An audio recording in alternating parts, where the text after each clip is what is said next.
The Berenstain Bears and the Bully by Stan and Jan Berenstain. If a cub gets beat up, that's usually when she vows to make sure it doesn't happen again.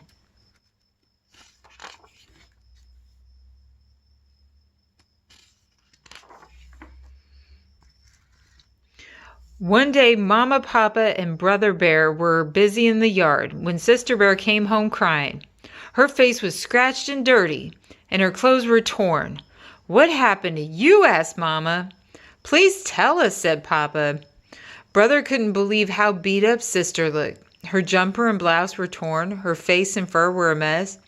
Even her pink bow was drooping. "Did you fall?" asked Mama. Sister shook her head. "No." "Was there an accident?" asked Papa. Once again, she shook her head no. "I think I could tell you what happened," said Brother. "It looks to me like somebody beat her up." "Beat her up? That's outrageous," said Papa. "Who in the world would beat up a sweet little cub like Sister?" asked Mama. "A bully might," said Brother. That's when Sister stopped crying long enough to get some words out. But Brother's right," she sobbed. "A no-good, nasty, rotten bully beat me up, and for no reason." Just the thought of it made her so angry that she started to cry all over again.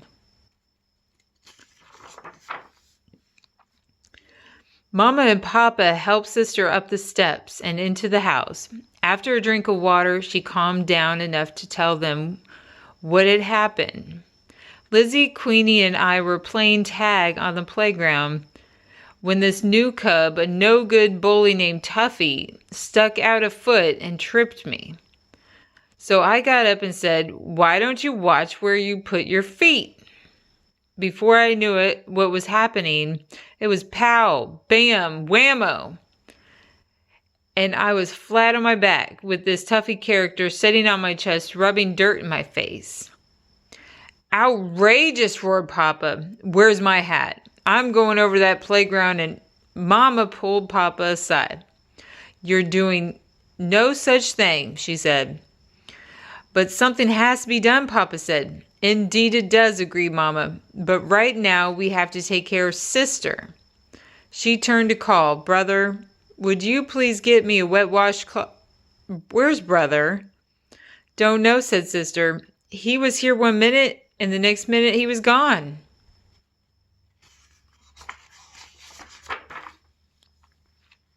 Lizzie and Queenie were still at the playground when Brother got there. "I've got a knuckle sandwich for some bully named Tuffy," he said. "Where is he?" "Brother," said Lizzie.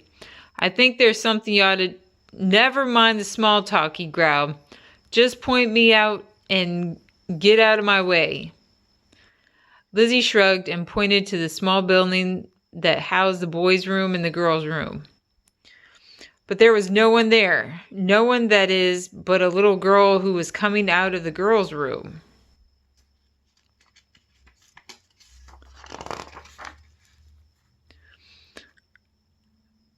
But hold everything, the little girl was wearing a t-shirt that said Tuffy.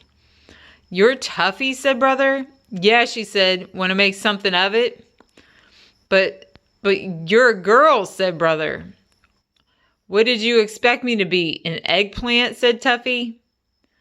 Brother Bear was shocked right down to his very bones. The big bully he was going to clean up the playground with was not only a girl, but a little girl at that. Maybe even a bit smaller than Sister. When Lizzie and Queenie came over to watch, Tuffy figured out who Brother was. "Hey," she said, "you must be the big brother of little Miss Pink Hairbow. She got fresh, so I cleaned her clock. Want to make something of it?" That was exactly what Brother wanted to do. But there was no way he could hit a girl. If he did, then he'd be a bully. It was all he could do to just turn away and leave. "Chicken, just like your sister," yelled Tuffy. Brother headed home, hands in pockets, staring at the ground. Something had to be done, but what?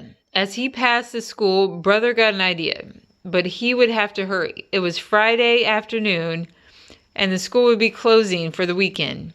He hoped Mr. Grismeyer, the gym teacher, hadn't left yet. When Brother got home, he was carrying something in a big bag.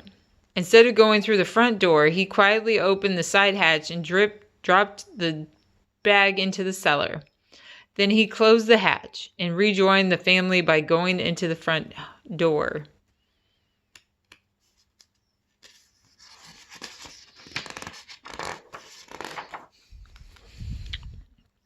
"Where have you been?" asked Mama. "We've been having a family meeting." I was just checking out the playground," Brother said. "And no doubt you found out that this toughie is a girl," said Mama.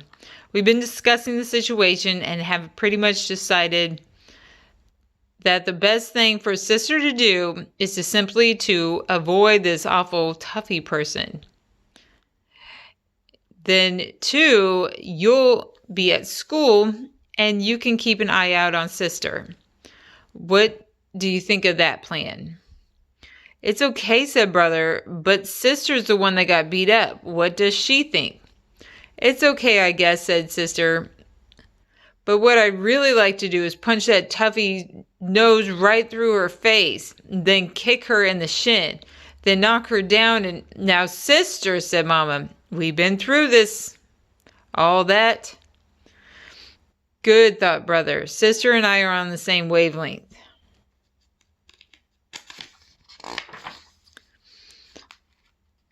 Before dinner, Brother passed Sister a note. It said, "Important. Meet me in the cellar at 7 o'clock. The first thing that Sister saw when she showed up for the secret meeting was one of Mama's big bags of dried beans sitting on the stool.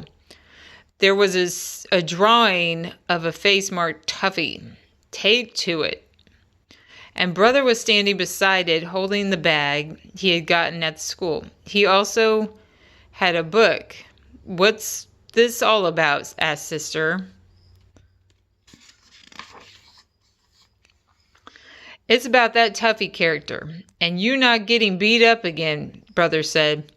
"Sounds good so far," said Sister. "Mama's bag of beans is punching bag." Brother said, "A punching bag named Tuffy," said Sister. "Perfect."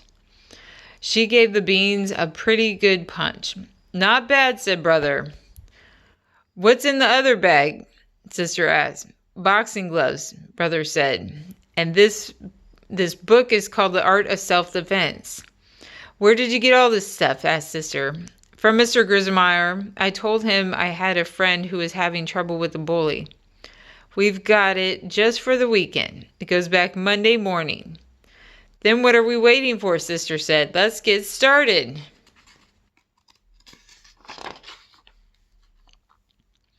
Sister turned out to be a good student of the art of self-defense. With Brother's help, she learned the left jab, the right cross, the left hook, and the uppercut, and also learned to duck, and she punched Mama's dried beans silly.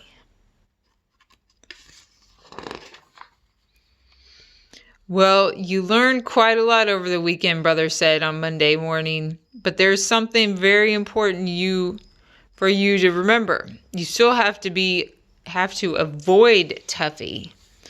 She's a mean little thing. She was even ready to take me on." "Don't worry," said Sister. I could still feel where she jabbed me in my jaw."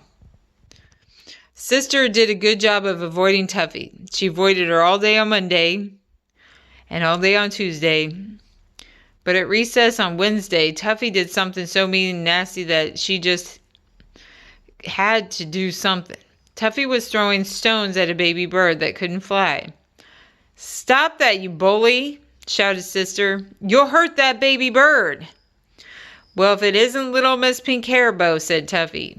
"You know something? I'd much rather hurt you."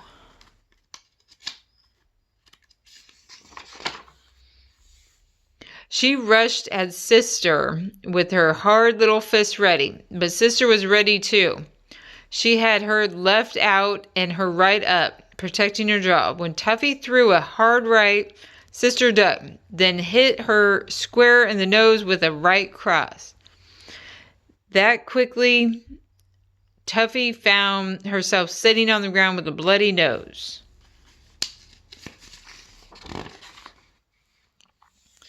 And almost that quickly, one of the recess teachers swooped down on Sister and Tuffy, pulled them into the school, and sat them down on the principal's discipline bench. Sister's mind was a blurry mix of pride that she had protected that baby bird and shock that she was sitting on the principal's famous discipline bench. But she was even more shocked when she saw that Tuffy was crying. "What are you crying about? I only hit you once," said Sister. "I'm not crying about that," said Tuffy.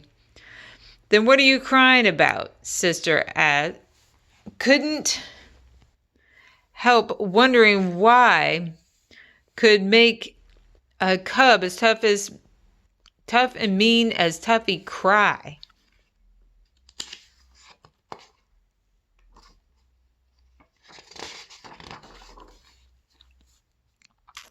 "If the principal tells my mom and dad about this," Tuffy said, "I won't be able to sit down for a long time." Thought Sister. Here's a cub who maybe gets hit at home a lot. Maybe that's why she likes to hit other cubs at school. But Sister didn't think about that for long. She was too worried about what was going to happen to her. Mr. Honeycomb, the principal, was very strict about fighting.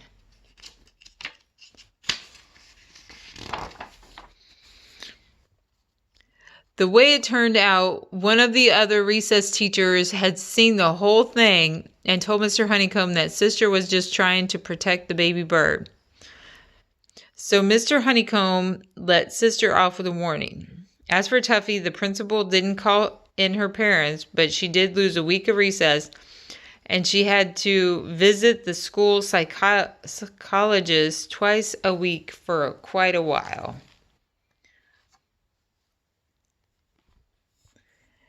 The end.